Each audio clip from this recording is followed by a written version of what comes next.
আসসালামু আলাইকুম সুপ্রিয় দর্শক শ্রোতা হোমিও সেবাঘরে স্বাগতম। আজ আমরা জানব বহুল ব্যবহৃত হোমিও ওষুধ হাইড্রাস্টি স্ক্যান সম্পর্কে। এই ওষুধটি কোন রোগে কাজ করে, লক্ষণ কী এবং কিভাবে সেবন করবেন। তো আসুন জেনে নেওয়া যাক। হাইড্রাস্টি স্ক্যান কী? হাইড্রাস্টি স্ক্যান তৈরি হয় গোল্ডেন সিল গাছের মূল থেকে। এটি মূলত কাজ করে শ্লেষ্মা ঝিল্লি, পাকস্থলী, ত্বক, নাক, গলা ও মুখের সমস্যায়। কোন কোন সমস্যায় হাইড্রাস্টি স্ক্যান ব্যবহৃত হয়?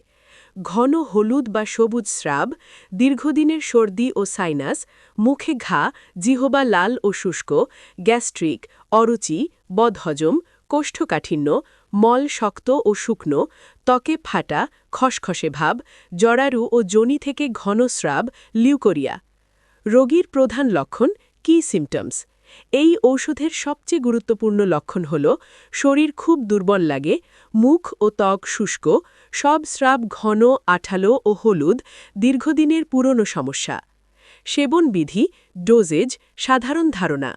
হাইড্রাস্টি স্ক্যান 30, দিনে 2-3 বার, 4 ফোঁটা বা 4 ট্যাবলেট।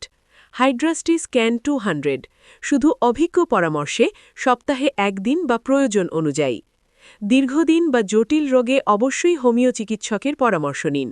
পরামর্শ পেতে যোগাযোগ করুন 01761-206-355। সতর্কতা, একসাথে অনেক ওষুধ খাবেন না। অতিরিক্ত কফি, তামাক পরিহার করুন। গর্ভাবস্থায় চিকিৎসকের পরামর্শ জরুরি। ভিডিওটি উপকারে এলে লাইক দিন, শেয়ার করুন এবং এমন আরও হোমিও ভিডিও পেতে চ্যানেলটি সাবস্ক্রাইব করুন। ধন্যবাদ। আল্লাহ হাফেজ।